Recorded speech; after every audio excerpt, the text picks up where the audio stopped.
Hello， 各位同學，大家好，不如我哋一齊嚟讀一次呢句啦。香港是我們的家，平安快樂靠大家。哇，講得非常之好啊！但係大家有冇諗過，如果冇咗規則嘅話，香港社會未來會點算呢？咁我就可以隨便搶嘅啦。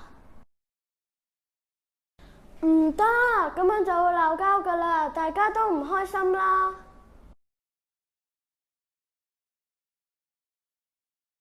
冇錯，所以我哋就需要國安法，就好似呢個守護盾牌咁。有咗佢，壞蛋就唔會搞亂檔，香港先會安全噶嘛。我哋要做小壞事，保護我哋屋企，未來一定會更好。國安